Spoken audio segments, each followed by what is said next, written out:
I have to apologize that you felt that he should have played more. On today's show, we'll get into the Mavericks win over the Toronto Raptors and Jason Kidd's answer to me about Reggie Bullock in the rotation. I'm the clearly Jason Kidd's favorite Locked On Mavs phone co-host, right? I mean, We'll tell you why on today's Locked On Mavs. Luka Doncic, and this is Locked On Mavericks podcast. Hey, Dallas Mavericks are NBA champions. Bang! Bang! It's good! And the Mavericks have won the game! If you don't believe, you shouldn't be here.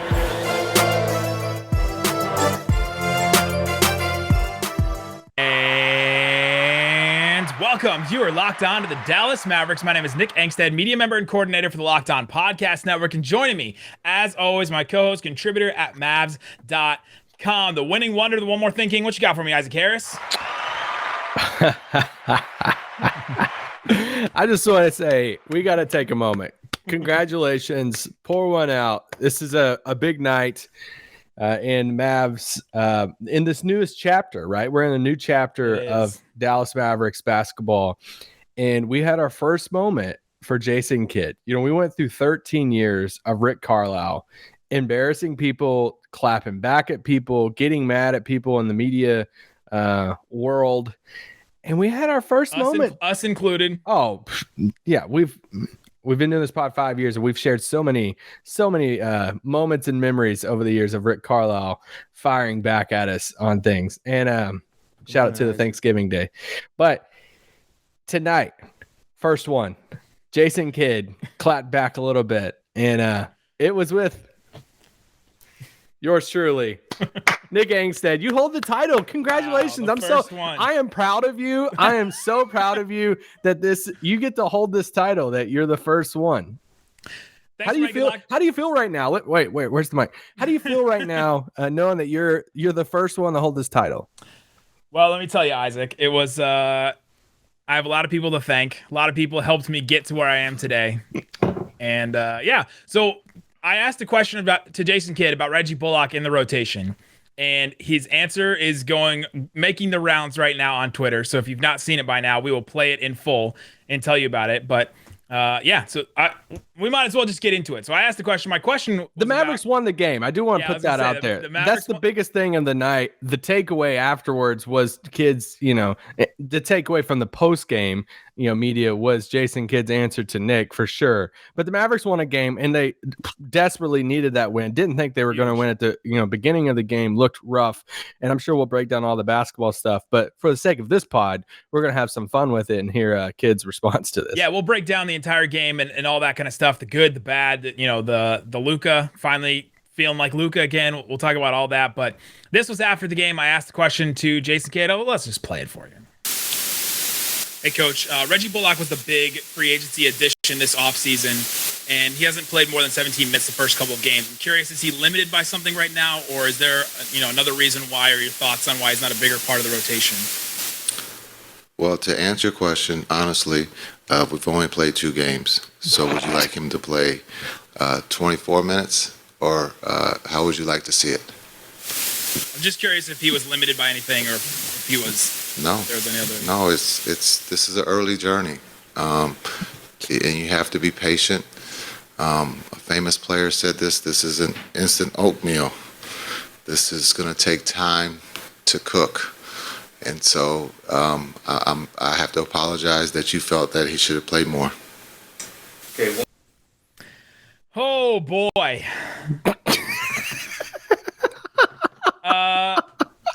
I laughed out loud. I apologize that you felt that he should have played more. I laughed out loud when you answered the question. So we're on Zoom, guys. You obviously know they're in Toronto. Yeah. We're all on Zoom. And as soon as Nick asked the question and Jason responded with that, I'm like, oh, crap. Is this like split moment? I'm like, is Nick going to double down? Is he going to fire? I thought for sure you might fire back with, yeah, I think he should play 24 minutes. But bam, you handled it so well. It was a great moment. Thank you. Yeah, Mavs PR even allowed me to unmute, which I thought was interesting. They allow that back and forth even on Zoom, so I appreciate that. They're like, we'll let you wield your sword. But here's the reason. So I wanted to ask that because, yes, he was the guy that was touted as this is the big addition that we made. The only, he played 30 minutes a game last year with the Knicks, and he's playing now 16 minutes a game the first two get. Now, yes, it's early and all that, but he just doesn't seem like he's part of the rotation. So I wanted to know, is he limited by something? I'm seeing a lot of people on Twitter respond to this video and say, well, it's early and he didn't play preseason very much, and so maybe his legs aren't under him. Okay, well then, Jason Kidd, tell me that. Tell me that we're still getting him back into game shape, still getting him back into condition and all that, and boom, that's an answer. This was not an answer. This is, well, I guess my takeaway from this answer is we don't think Reggie Bullock should be part of this rotation, and he should play less minutes than Dwight Powell, and he has. Well, he's in the rotation. He thinks he should be a part of the rotation. He just doesn't think he should be as much a part of the rotation as we both think he should. He was, let's see, 5, 6, 7, 8th in the team in minutes right now, like in this past game. And so, yeah, like if you're going to throw back and ask me to put a number on it, like I'm not going to put a number on it, but it just doesn't seem like he's as big a part of a rotation as we all expected him to be, considering he was the big addition in the offseason. Yeah, well, yeah, it's just a matter of what role do you think he should play. We've been pretty adamant on this pod that we think he should start. Correct. That he should start over Dwight Powell. And, right now he's one of the first three guys off the bench. If you're running an 8-man rotation, it's him, Brunson, and Maxey as the main three guys off the bench. Slightly under that, you're looking at, Sterling. We'll talk about Willie's minutes in a little bit, that he was just kind of vanished, which was cool. Well, Willie and Brunson were the first two off the bench. Yeah, the first two games, they've been the first two guys off the bench, but we saw a slight adjustment by Kidd and, by not bringing Willie back in that, but which was good. Yeah, which was for that. Yeah, which was good. So, Bullock playing 17 minutes. Yeah, I think he should be playing 24 to 26 minutes a game. I think he should be in the starting spot. I mean, Dwight landed at 24 minutes in this game, right? So, is it ironic that Dwight landed at 24 minutes and was thrown out there at 24 minutes? Yeah. So, I would love to see Dwight playing 15 to 18 minutes and Reggie Bullock playing, 24 to 26 minutes. And this goes back to some of the bigger problems, right? Is the spacing. I think me and a couple other people tweeted out just some of the screen grabs of the paint at times with this team, where Luka or somebody is driving into the paint. Luka or Brunson, I guess, is the only options, but both of them drive into the paint, and then either Dwight or Maxey or KP or somebody will follow them or Willie will follow them into the paint and kind of trail. And then all of a sudden, Luka is not a guy that just drives to the rim and runs through, right? He is a guy that drives to the rim, stops, and makes moves. And so then all of a sudden, you got two defenders down there when it should have just been one, and it clogs the paint up. And so if you have a guy like Reggie Bullock out there instead, it spreads the floor out more. There's better spacing. Instead of playing two bigs, you can play KP as the lone big and then play, and there's handoffs. There's definitely handoffs to both, but I think it goes back to that spacing issue more, that they're not playing Bullock more. Well, yeah, I sent off a sarcastic tweet of saying, hey, does anybody got a screenshot of some paint pictures of Dallas on offense? Because that's like the hot thing now. And then you fired off like 8 pictures. I was going to say, you sent that and I was right in the middle of capping like a bunch of them. Because it's like the trend now where there's so many fans and media out there. It's like, oh, let me post the screenshot of the paint picture. I'm like, I just need more. So now, let's bank it. Let's get ready. Let's have a game. Take a drink. On Tuesday night, take a drink every time you see someone tweet out a picture of the paint being clogged. Because I'm all like, just get everyone drunk. It's the new game because I hope we don't have to play that game, because I hope the spacing gets better. And we saw later in this game they went away from the multiple bigs or lineups, or at least there's just one big in there that. I laughed out loud at one point because you tweeted out and you're like, Jason Kidd has, all caps, has to do something. And I promise you, it wasn't 2 minutes later, they switched to zone. And I'm like dying laughing on the inside. I'm like, Nick, you wanted him to do something. And they went to zone. So they did their regular rotations and then they switched to zone when the Raptors were shooting 4 of 7 from 3 at that point. And basically everybody except for Precious Achiuwa can hit threes on that team. It can hit threes well on that roster. So. But realistically, he did change some things, and I think he does get credit for that. That whole like Brunson, Willie being the first two, off the bench. Willie played 3 minutes. We didn't see him again. We saw a lot more of one big out there. We saw a moment that Tim Cato asked, after the game, post game, he asked, "Hey, there was a stretch, maybe even 2 stretches that Maxey was out there as the lone big man out there. We saw, Maxey and KP together at times. We saw KP out there by himself at times as the lone big man. This is stuff that we're waiting to see, and I don't think it's a coincidence that we saw the offense look a little bit better there in the second half. They had 29 points and 29 points in the third and fourth quarters. That's more points in both of those quarters than I want to say the previous 6 quarters. Like, I think 29 and 29. Yeah. The Mavs cracked 25 points for a quarter for the first time in quarter 2 of this game. Yeah. They didn't score 25 points in a quarter in the entire Atlanta game, or in the first quarter against Toronto, they scored 18. So offense looked so much better in the second half. There was a lot more spacing. So many different lanes. It obviously helped that one, Toronto was on a back-to-back, but 2, Tim Hardaway just went kind of supernova, and you need a handful of those games, especially when you pay a guy $18 million a year. You need a handful of games throughout the year that $18 million a year guy wins some games for you. And tonight's one of those nights from Tim. How many threes he finished with? 7 threes in 7 of 11. Yeah, let's go 7-11. As long as we're giving Kid credit for some stuff, since we ragged on him at the beginning, I thought that challenge in the third quarter. Now it seemed like an obvious call, and then some people were making fun of like, oh, why use that useless challenge in that third quarter to just get possession back? The Mavericks had.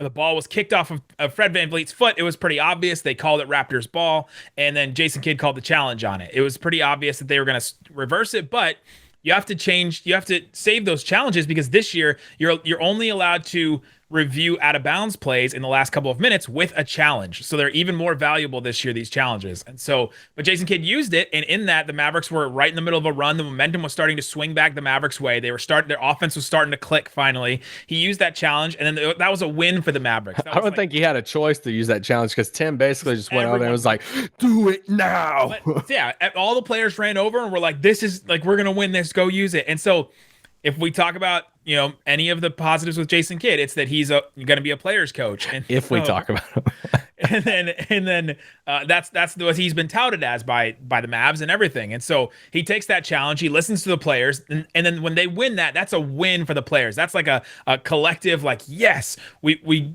got something. The momentum continued, and the Mavericks, that's when they went on that run in the third quarter. They went on a 10-0 run. And that challenge was right in the middle of that. And then they ended up taking the lead, and they basically never seized control again. Yeah. I thought that was a positive. It is a positive. And I think another positive in this is, I know that, Toronto, this is their third game this season. This is the second game that they scored under 100 points. That, first game of the season, they scored under 90 points. Last night or 2 nights ago in Boston, they scored over 100 points. But, I thought Dallas is playing pretty dang good defense right now. And I think, is this a part of a shift that we're seeing, that, ideally you want both to happen? Like, your offense can be great, but your defense can be great too. And it's like working on your defense. But is this like what we're having to try to trade out, that, hey, let's do this. What if a lot of the training camp actually did go to defense, like majority of it? And it was just like, hey, defense is what they preach. It's what Jason Kidd has preached since day one, since he got here, of like, we're going to be a much better defensive team. And now I think they have looked better defensively as a team. I think they do, like, a little bit more cohesive. I think KP's moving better. And that's the answer. It's KP looks better. KP, what, did he finish with 4 blocks in this game? They actually have a backline guy where he alters and affects some shots and actually got some blocks. I think that's one of the big reasons, the big changes. Yeah. So I know that Toronto isn't the most offensive team in the league, but I do think they've gotten better defensively. And it's like, all right, would you trade out a little bit of the clunky offense, and they got to work out the wrinkles of that, for your defense getting better? And it's like, all right, you just trust the offense will work itself out? Maybe so, but I do want to point that out, that as bad as, I want to say bad, but like as clunky as the offense has looked, I think the defense after 2 games has looked much better. Yeah. The Raptors just put up like 120 points against the Celtics last night, or the other night. So yeah, and the Mavericks held them. So I thought that was a positive. All right, coming up, let's get into the rest of this game. We'll talk about the good, the bad, the things that we saw. We'll talk about KP, Luka finally emerging as Luka and finally looked normal again. We'll talk about that. Tim Hardaway, lots of stuff to get into. We'll talk about all that coming up. All right, Isaac Harris, let's get into the rest of this game. The Dallas Mavericks win 103-95. Good win for the Mavericks. Away game. needed that win really, really bad. Luka Doncic, let's get into his game. 27 points, 11 of 24 from the field, just 2 of 10 from 3, 9 rebounds, 12 assists for him, just 5 turnovers. I guess that's average amount of turnovers. But Luka finally started to get going. Like in that third quarter, it really felt like Luka again. 4 minutes and 40 seconds left in the third. He hit this high runner where he just threw it up, and it almost looked like it was going to be a lob to KP, but instead it just went in. And it really felt like at that point the Mavericks' energy was different. That was when after Kidd had done the challenge and they really went on a run, and then boom, all of a sudden it just felt like the Mavericks were in it and they took a 10-point lead. Yeah, he's a little bit more aggressive in the second half. There's a little bit of body language stuff with Luka, especially in the first half. Yeah. Just I think he's still, and I think it's natural. I think it's something that he has to get used to too. When you have the ball a lot and everything is ran through you, last season and this season, they're trying to diversify the offense a little bit, however you feel about that as a Mavs fan. But, I think he felt a little bit more comfortable in the second half, and he was a little bit more aggressive taking the ball in. I still think, even on his 3-point shot, he's 4 of 17 to start the season in the first 2 games. And all preseason, all we could say was he looks so good. He looks in mid-season form already. His shot, like everything was going in for him. It's so different so far in the regular season 2 games than it was in the preseason for him and his shot. His shot. I think there is some conditioning stuff. I think I've been typically in the. I want to be honest with this. Like, I think typically I've made fun of that conversation that's overblown. I still think it's overblown a lot. But Luka's conditioning is overblown. Luka's fat and all that kind of stuff. You think you've in the past thought it was overblown? And I think I don't think he is in the best of shape in his career right now, and I'll be curious to see how that goes on. It is kind of weird. It's like I didn't really have any of these questions in the preseason. Maybe I just did. I don't know. And now the first 2 games, I feel like his shot. I feel like sometimes it's been short, and it feels like wait for it. It feels like he did play in the Olympics, and he had a crazy offseason and played a lot of basketball, and then So I'll be curious to how he adjusts to that moving along in the season. Well, and maybe that's just me. Like somebody listening, or listeners, I'm sure will be like, "You're stupid. You're crazy." It could just be me. I might just be really looking. They say that anyway, but in the preseason, one of our comments, one of our observations was, "Oh, it looks like Luka's just going half speed." Well, maybe he's just a little bit maybe he's just a little bit slower than normal because he's coming into the season.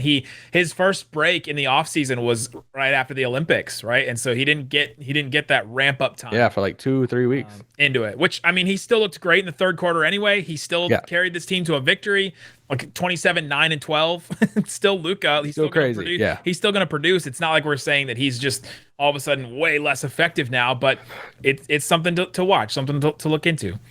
Kristaps Porzingis, 18 points, 10 boards, 4 blocks for him, 2 of 9 from 3. What did you see from KP in this game? I just thought he moved a little bit better. I'm still not here for the post ups. I'm sorry. I can't do it. There was a post up where KP faded away. KP 7'3", faded away and got blocked by OG Anunoby, who's 6'7". Freaking OG, man. OG had quite a game. Like, how have we gone through this far without giving him and the Raptors credit? Love that guy. OG was awesome. 23 points. 20 of them came in the first. What did OG have? I'll never forget. Okay, flashback real quick. So I never forget. I did a draft profile. On OG, and because I really liked him. He had this big injury at Indiana, and he was one of my guys that I really liked in that draft. And I remember I sat down with Yogi Ferrell when he was with who went to Indiana. Yeah, who went to Indiana when he was with the Mavs, and I asked him a couple of different questions about OG, and he gave me these quotes, and sometimes these quotes like stick with you in your head. And he said he has thighs that are like tree trunks, and I always said, of course, it made the story, and I was like, oh my gosh, and he really hyped him up, but he had this huge injury, kind of going into the draft, and that's why he slipped. If people don't remember, that's why he slipped to I think 22, 23 in that draft. Of his thighs. Well, because of the injury, but man, I loved him coming to the draft. I love him even more now. I don't love him like John Hollinger likes Evan Mobley, but I really, I really like him though. He's a great player. Just go look at his Twitter. John Hollinger's. Friend of the network, John Hollinger. Yes, but we mentioned OG, 20 points in the first quarter and a half. He only scored 3 points the rest of the way. He got into foul trouble, which I thought was the Mavericks were attacking him, and I thought that was a good thing. They had 5 fouls, and they had to keep him out for most of the fourth, and that got him out of rhythm, and then boom. He was way less effective. So that took out a major player for them. Pascal Siakam was out for this game, by the way. Is Siakam the third worst or third best wing on the team? Yeah, after OG and then Scotty Barnes. I love Scotty Barnes too. Scotty Barnes is great. Luka gave Scotty Barnes came up and gave him some dap, and then was like saying something to him after the game. I would too when Scotty Barnes just looked Luka off and just blew past him for that dunk. 17 points, 8 boards, 2 assists for Scotty Barnes in this game too. This draft class though. Scotty Barnes was really good against the Celtics too. Tatum and Brown and all that. Yeah. He still looks really good. But back to the Mavericks. So yeah, we talked about Kristaps Porzingis. Him and Jalen Brunson, I thought, had some really bad decisions on offense in this game, especially in the first half. In the second half, it started to get a little bit better. But some of the decisions they were making with drives, and we talked about the lack of spacing. They were at times they were acting like they had Carlisle offense spacing, right? Where Brunson would drive in. He's like, all right, it's me and my defender, one-on-one. I'm going to drive to the rim. And Brunson does all these crazy finishes. He doesn't realize that there's a defender on his back, like a foot away, because somebody, like a big, is trailing him now. And there was times when he would stop and he's like, oh, dang, now I'm double teamed. What do I do? And there were times when he missed guys for open threes. And I thought that both of those two guys kind of struggled in the first half. Yeah, and I want to give some love to Dorian.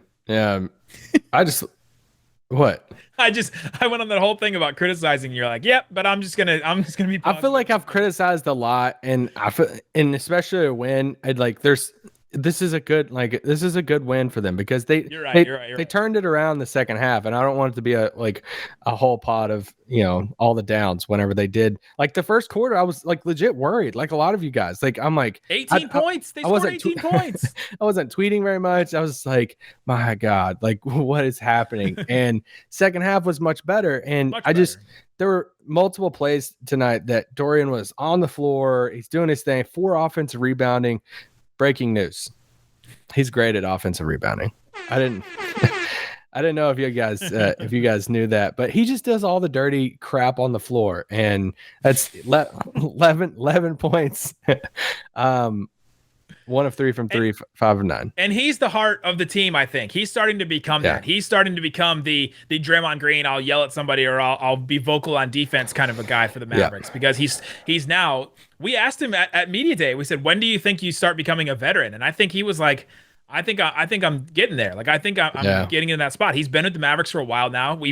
Him and us had the same rookie year covering the Mavericks and being with the Mavericks. His rookie season, I used to our whole thing was I would walk in the locker room and we'd see what shoes each other had, and he would oh, you got some 11s on today, and I'd be complimenting what he had on. It's but that's how we got to know each other. There was a moment in this game when KP wasn't fighting for rebounds, and you pointed it out to me that Dorian was like, I think he said this. I tried to read lips, and I went back and it looked like Dorian was saying, we got to fight. And that's just like camaraderie, bringing the team together. Yeah. And then I thought KP had a much better game after that. And Dorian is just becoming that kind of heart and soul player that you really, really just love. Speaking of heart and soul, Tim Hardaway Jr., man, 7 of 11 from 3, 25 points in this game. He was second on the team in scoring. When he starts going, it's hard for this Mavericks team to lose. Yeah. I mean, when you can get I want to look at the record. I've had time to look at the record. I think Mavs PR tweeted out something about that. What? About the record when Tim scores 20-something points, whatever it is. KP was 2 points away from having 20. The Mavs were 13-5 last season when Hardaway tallied 20 points or more, including 7 of 23 when he got 25 or more. Wow. Yeah, when Tim's feeling it, man, it always just reminds me of that rookie sophomore game, him against Deion Waiters. You love it. You love the elevation on his shot. I love his shot. He helped put the game away, right? I mean, without Tim's just kind of supernova there in the second half, then we might be getting a little worried there. Mavs would have been in trouble. They wouldn't have won without him going off like that. He was a big part of it, and he's just the ultimate shooter's confidence of hey, I'm just gonna keep shooting. I think it's also notable, like, no Josh Green in this game. Nobody, real short, like playoff rotation, basically. Tim played 35 minutes. Luka played 38 minutes. Or no, almost 39 minutes. Tim played 39 minutes. Luka played 39 minutes.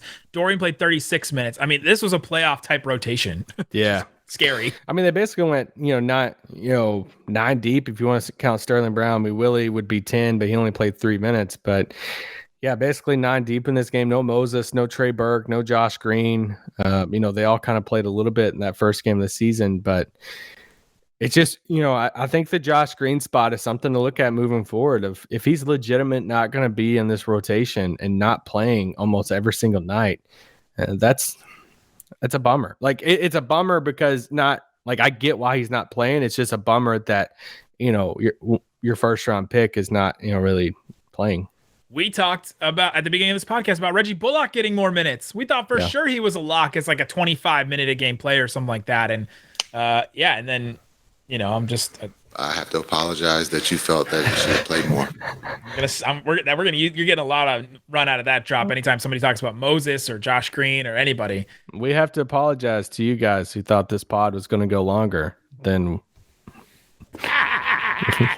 Mavrello being back. Welcome back, Mavrello. Mavrello is back. Shout out to Mavrello. Friend of the pod, I guess. He follows both of us. So there you go, guys. Mavericks get a win. That's what matters, right? The Mavericks get a win. Luka finally seems to be back. KP's feeling like he's part of it and feels like he's in the offense. Tim Hardaway going off. Things can get better, and the Mavericks can win another game. And they have 2 easier games coming up at home. Their first home game coming up, in Houston. They have San Antonio home game. So, I mean, hopefully if you guys live in Dallas, try to be there Tuesday night. Like that should be a lot of fun, big time game, home opener.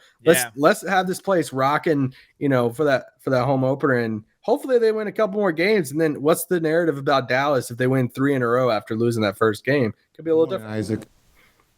Good morning, Jason.